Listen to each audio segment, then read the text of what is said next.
C'est Kupiansk and Liman, la guerre de rue totale. Kupiansk, 19-20 janvier. Passage des combats de banlieue au centre-ville. Les forces russes contrôlent le nord du quartier Podol et assaillent le centre, la rive et de l'Oskol-Est. Le théâtre d'une bataille d'anéantissement. Raid Liman, combat maison par maison à Drobichevo et progression vers Stavki. Dès le front de Kharkiv, l'effet de surprise 20-21 janvier. Alors que tous les regards étaient tournés vers le Donbass, un nouveau front s'est ouvert brutalement. 20 janvier, ouverture d'une nouvelle tête de pont à Dedjarno, 30 km au nœud de Volchansk. Prenant de court les défenses ukrainiennes.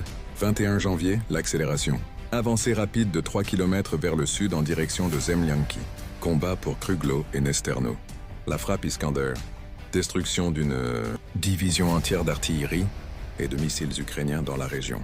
Ce coup porte un coup fatal à la capacité de contre-offensive locale de Kiev. Consolidation à Gravsko, centre, et Siminovka, nord. B. Le choc stratégique, guerre énergétique et menace nucléaire.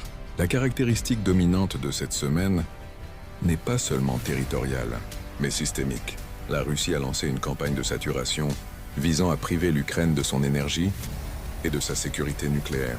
Pour la spirale du blackout, 18-20 janvier, en l'espace de 72 heures, le réseau électrique ukrainien a subi des dommages critiques sans précédent depuis le début de l'année. 18 janvier, le début du calvaire à Zaporizhia. 205 000 abonnés privés d'électricité dans 365 localités. La centrale nucléaire de Zaporizhia doit activer ses lignes de secours en urgence. 19 janvier, l'offensive s'étend. Frappe massive sur Dnipropetrovsk, Odessa et Zaporizhia. Les sous-stations sont visées chirurgicalement pour empêcher toute réparation rapide.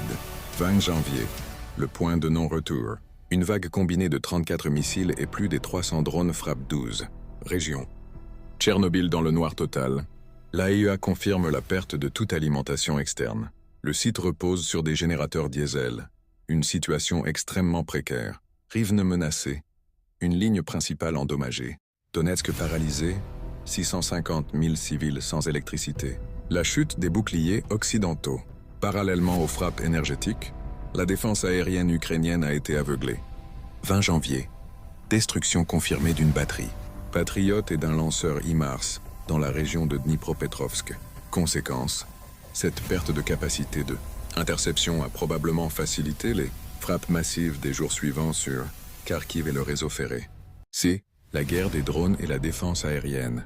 Une bataille du quotidien qui atteint des sommets d'intensité. Saturation des cieux russes. 19 janvier. Plus des 100 drones interceptés rien qu'au-dessus de Belgorod. 20 janvier. 79 drones abattus